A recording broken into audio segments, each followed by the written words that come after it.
क्लासा साहब, अब हम जारी सा बात है, हुकूमत, मंसूर साहब भी कह रहे हैं लैक ऑफ प्लानिंग है को। देखिए, अपोजिशन की हालत कोई नहीं है, अगर तहरीक इंसाफ कितनी बड़ी तगड़ी जमात है लेकिन उनकी इन फाइटिंग है, तो क्या वाकई प्रेशर है लोगों का, आवाम का, जिसकी वजह से हुकूमत कुछ करने से पहले 100 दफ़ा सोच रही है? कभी लॉकडाउन का सोचते हैं, कभी नहीं सोचते। अब पंजाब ने फैसला किया जी 4 दिन स्कूल हैं, उस पर भी स्कूल मालिकान रो रहे हैं, प्राइवेट स्कूल मालिकान करिए हमारा एकेडमिक ईयर ही नहीं पूरा हो पाता। सो क्या मसला क्या है आपको जो लग रहा है, लैक ऑफ प्लानिंग या गवर्नमेंट डरी हुई है, देयर अंडर अ फियर? मैं इस पे आता हूँ, बड़ा अहम सवाल है कि मंसूर ने भी चंद बड़ी अहम बातें की। मैं थोड़ा सा वहां से रिकनेक्ट करना था। गरीब की बात हो रही थी कि पार्लियामेंट में कितने गरीब हैं, जाके देखें। सारी अशराफ ठीक कह रहे हैं कि मैं कोई बंदा पैदा नहीं आता यहाँ पे, कोई मतलब है।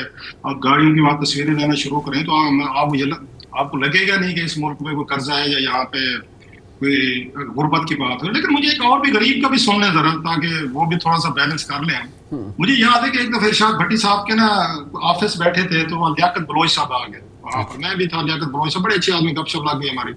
तो कोई बात होने लगी कोई इसी पे कि गरीब जो है ना वो आगे आने चाहिए, गरीबों को पार्लियामेंट पहुंचना चाहिए, गरीबों को डिसीजन मेकिंग होना चाहिए। बिल्कुल अच्छी बात है, होना चाहिए। ये बलोच साहब के अल्फाज हैं, होप के उन्हें याद होगा, भट्टी साहब भी बैठे थे। तो वो आके कहने लगे, उन्होंने जनाब, अगर मुझे सरायकी में कहने लगे वो, क्योंकि उसके मुजफ्फरगढ़ के हैं तो दोनों हम सरायकी में गुफ्तगू कर रहे थे। तो मुझे कहते हैं साईं बात सुने, ये जो एमएमए के आए थे ना 2002-2007 की पार्लियामेंट का कह रहे थे ये सारे साइकिल पे आए थे, अच्छा, और वापस पराठों पे गए थे।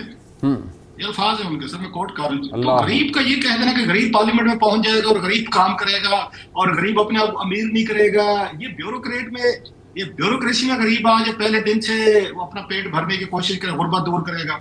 ये आपका पार्लियामेंट में अगर कोई गरीब आ जाएगा, पहले उसमें सबकी नहीं बात करें, 2-4 अच्छे जाने में निकल आएंगे। उनमें से मेरे एक जानने वाले ने बताया, उनको फैमिली जैसे आप दोस्त हैं, उनके एक कजन की लाहौर में असिस्टेंट कमिश्नर है वहां पे, वो कस्टम्स के किसी को सम टीम को उसी के इनकम टैक्स में। अच्छा, अभी वो कस्टम एसी हैं। ये मैं आपको, अगर ये वाक्य ना, मैं नाम नहीं ले रहा, मैं यहाँ पे वाक्य ना बताता अगर मुझे जाती तौर पर लोगों से। उसने उनको अपनी फैमिली के मेंबरान अक्सर मिलेगा, अपना ऐप खोल के बैंक का, उनमें उनको अपना कैश दिखाएगा, 1.5-2 करोड़ पे ये मेरा वो है बैलेंस है, 3-3 गाड़ियां हैं, 2-2 घर हैं, अभी वो असिस्टेंट कमिश्नर हैं। अल्लाह हो। तो बाद लोग बड़े क्लियर होते हैं जब हम ये कहते हैं कि गरीब को आना चाहिए, बिल्कुल आना चाहिए ना, गरीब को जरूर जगह दे। लेकिन गरीब का मसला ये है, मेरे जैसे गरीब का, चलो मैं अपनी बात कर लेता हूँ, नाराज ना हो जाए, कि हमने तो पहले अपनी भूख को खत्म करना है। जो हमारे वो कहते हैं हिंदुस्तानी पाकिस्तानी के जहन में एक सदियों की भूख खड़ी हुई है कि मैं गरीब ना हो, जो गरीब से मैंने कैसे अमीरों ने। आप अपनी ब्यूरोक्रेसी को देख लें सर, ये ख्वाजा आसिफ साहब ने कहा था, पर मैंने तो नहीं कहा था कि पाकिस्तानी ब्यूरोक्रेट पुर्तगाल में जदादे खरीद रहे हैं सर। ये जो यहाँ पे हजारों की तादाद में बैरून मुल्क शरीयतें ले रहे हैं, हमारा ब्यूरोक्रेट ले रहा है, ये फंड करने के लिए बच्चे भेज देते हैं। अगेन ये पैसे इनके पास कहाँ से आ रहा है कि फैमिलीज बह रहे हैं, घर भी आपके फैसलाबाद का एक साबिक वहां से डीएजी था, उसने कैनेडा में 20 लाख डॉलर का उसने घर खरीदा सर, वो वापस आके अभी भी आपकी पंजाब में पोस्टिंग है उसके पास, अपने बच्चे वहां पे शिफ्ट किए। ये सिर्फ एक नहीं कई हैं, आप कनाडा जाके देख लें, हर दूसरा घर आपको आप पुलिस वालों को मिलेगा। आपने डीएमजी के जाके आज तक कस्टम वगैरह के देख रहे हैं, पुर्तगाल, न्यूजीलैंड, ऑस्ट्रेलिया, बार्सिलोना, मैं बार्सिलोना गया था पिछले साल, मुझे उन्होंने कहानी सुनाई कि कितना कितने लोग पैसे लेके यहाँ पर आ रहे हैं। सो आपका ये सारे ये लोअर मिडिल क्लास के लोग आ रहे हैं, किसानों के बच्चे, हम खुद किसानों के बच्चे, हमें पता है वो जो ब्यूरोक्रेसी। फिर मंसूर साहब को सोचना चाहिए था ना, मंसूर साहब को डीआईजी बनना चाहिए था, फिर वो पायलट वाला प्रोफेशन गलत था। मंसूर साहब please stand corrected on that. आपको याद होगा पहले मैं कहानी बेची की थी, फ्यूचर बड़ा वो, और आपके लिए तो आजकल एक डीआईजी बड़े रेलेवेंट भी है मंसूर साहब वैसे। नहीं अच्छा, हमें कहा था फ्यूचर बड़ा जालिम होता है जनाब, ये बड़ा होता है, इसकी जगह अगर टाई वाले सूटेड वोटेड लोग आएंगे मुल्क चलाएंगे। जब नवाज शरीफ साहब का रईस हो रहा था, ताजर तबका आएगा तो ये ठीक करेंगे मुल्क। ताजर तबके ने तबाही बोली आपके सामने, कल की सुन लें सर, कल कमेटी का इजलास था सर यहाँ पे, ये फाइनेंस कमेटी के, मैं जाते रहता हूँ खबरों चक्कर इकट्ठी करने के चक्कर में रिपोर्टर के तौर पर, वहां पे सलीम मालवीवाला साहब की कमेटी का इजलास था। वहां पे बताया गया है कि जनाब ये जो आपको बैंक और टेलीकॉम वाले ये मैसेजेस भेजते हैं कंपनीज मोबाइल फोन की, इसकी कास्ट जो है ना 1 पैसा या 2 पैसे है टोटल जो जनरेट हो रहा है। अच्छा, और उसके अगेंस्ट कस्टमर से वो 4 रुपए 20 पैसे चार्ज कर रहे हैं। 2 पैसे का आपका वो है मैसेज है जो आपको आता है, आपका इतना कट गया, ये आप ऑफर ले रहे हैं, फलानी कर रहे हैं, आपकी ट्रांजेक्शन और बला चीज है। 18 अरब रुपया 1 साल में इकट्ठा किया सर उन्होंने, 18 बिलियन रुपीस उन्हीं कंपनीज ने। My God. और बैंक के जब हम घाटे में हैं कि हमारा 25 अरब रुपए का हमारा टारगेट था, तो हमें तो 18 मिला है। तो जहां पे जिसका दौर लग रहा है वो लगा रहा है, गरीब का लग रहा है, गरीब भी लगा रहा है। अभी आपको याद है जब Benazir Bhutto income support program के स्कैंडल आए थे, 17वां ग्रेड 18वां ग्रेड 19 20वीं 22वीं तक अफसरान जो अपनी बीवियों के नाम पे उन्होंने वहां पे 8-10 हजार रुपए लगवाए हुए थे। 8-10 हजार रुपए के लिए आपका ब्यूरोक्रेट ये काम कर रहा था सर। ये मॉनिटाइजेशन पॉलिसी यही थी, लेकर आए थे जनाब, या गाड़ियां रख लें या उसके अगेंस्ट हर महीने हम आपको पैसे देंगे। शहर के बच्चों ने गाड़ियां भी रखी हुई है, पैसे भी ले रहे हैं।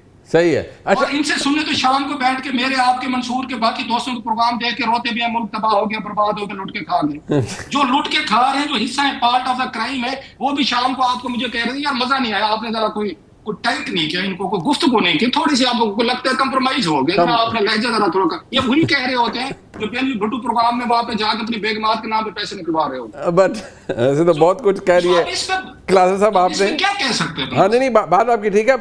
मंसूर साहब जरा इसके ऊपर देखिएगा, क्योंकि हमने ऑपोजिशन की बात की है, बाद भी सोहेल अफरीदी साहब ने कहा है जी कि 9 अप्रैल को रावलपिंडी लियाकतबाद में उन्होंने जलसा करना है।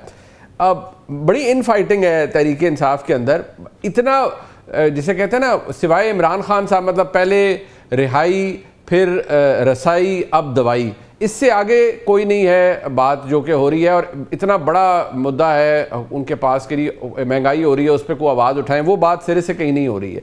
Tehreek Insaf is lost somewhere, वो आमतौर पर होता है ना लॉस्ट इन द ट्रांसलेशन, तो पता नहीं लॉस्ट इन द कियोस ऐसे ही है कुछ। वो मुनीब साहब, मैंने अक्सर औकात ना कुछ जगहों के ऊपर देखा हुआ है, कोई ऐसी दुकानें हो ना जो बड़ी मशहूर होना शुरू हो जाएं, मछली वाला हो गया, कोई कढ़ाई वाला हो गया, या इस तरह की आमतौर पे खाने पीने की दुकानें होती हैं, तो जब वो बहुत ज़्यादा चलना शुरू होती हैं तो फिर उसके नाम की ना मुख्तलिफ ब्रांचें खुलना शुरू हो जाती हैं। तो वो फिर बेचारा अपनी दुकान पे लिखता है कि यही एक असल दुकान है और हमारी कोई और ब्रांच नहीं है। हाँ। पाकिस्तान तहरीक इंसाफ अपनी इस आइडेंटिटी क्राइसिस में इस वक्त चल रही है कि हर कोई ये लिख रहा है कि जनाब हमारी कोई और ब्रांच नहीं है, जबकि हकीकत यह है कि ये जमात जो है मुख्तलिफ ब्रांचों में बढ़ चुकी हुई है। और अब तो ये सूरत में इस हद तक है कि ये दोनों एक कमरे में भी इकट्ठे नहीं बैठ सकते, आपस में लड़ाई इस हद तक ज़्यादा हो चुकी है। और सिर्फ ये नहीं, बल्कि एक ज़माने में आपको याद होगा MQM पाकिस्तान और MQM लंदन होती थी, यहाँ पे भी यही सूरत हाल हो चुकी है कि बाहर वालों ने अपनी दुकान खोली हुई है और लोकल वाले ये कहते हैं जनाब हमारी और कोई ब्रांच नहीं है, ये बाहर वाले हमारे नहीं है। वो अपने आप को डिसोसिएट करना चाह रहे हैं, जबकि एक्चुअली जो लोकल वाले हैं उनको खुद भी नहीं पता वो उनकी ब्रांच है या नहीं है, और वो खुद एक्चुअली इस ब्रांच के कितनी को देर तक मालिक रहेंगे या नहीं रहेंगे। जब ऐसी सूरत हाल हो, घर के तमाम अफराद आपस में इस तरह लड़ रहे हों, और उसके बाद मतलब उनकी अपनी बहनों की अपनी पोजीशंस हैं, पार्टी के अपने अहदेदारों की अपनी पोजीशंस हैं, कारकुनों की अपनी पोजीशंस हैं। मैंने तो इनके कारकुनों की ऐसी ऐसी वीडियोस देखी हैं जो पूरी लीडरशिप को गालियां दे रही है, मतलब वो किसी को चुन के भी नहीं कह रहे, वो कह रहे हैं कि सब के सब बिक चुके हैं। वो इल्ज़ामात इस तरह इतने घनौने किस्म के इल्ज़ामात उनके ऊपर लगा रहे हैं। तो उसमें बेचारे इमरान खान का अंदर क्या होगा, उसको कौन पुरसान हाल होगा उसका। मेरे ख्याल में तो हुकूमत जो है वो इससे ज़्यादा कंफर्टेबल पोजीशन में अपने आप को नहीं देखेगी कि भाई ठीक है इसी तरह लड़ते रहो बैठ के। और ख़ास तौर पे जब से ये पिछले 1 महीने से जंग शुरू हुई है तब से उसके बाद आप उठा के देखिए ना, आप मुझे बताइए आपके न्यूज़ चैनल्स के अंदर, आपके प्रोग्राम्स के अंदर जो है वो इमरान खान साहब की जो न्यूज़ स्पेस थी तमाम बुलेटिन्स के अंदर, प्रोग्राम्स के अंदर, वो कितनी स्क्वीज हो गई है। बिल्कुल नहीं रही। वीलॉग्स देख लीजिए, हम लोग तीनों वीलॉग्स करते हैं, उसमें इमरान खान साहब की डिस्कशन किस हद तक पीछे चली गई है। सो मेरे ख्याल में तो पाकिस्तान तहरीक इंसाफ वुड वांट के यार ये जंग जो है जल्दी जल्दी खत्म हो, ताकि कम से कम हमें दोबारा जो स्पेस है, डिजिटल स्पेस है, मेन स्ट्रीम मीडिया स्पेस है, अखबारों की स्पेस है, वो हमें दोबारा मिलना शुरू हो, because that is gone now to the 3rd page और द 4th पेज ना।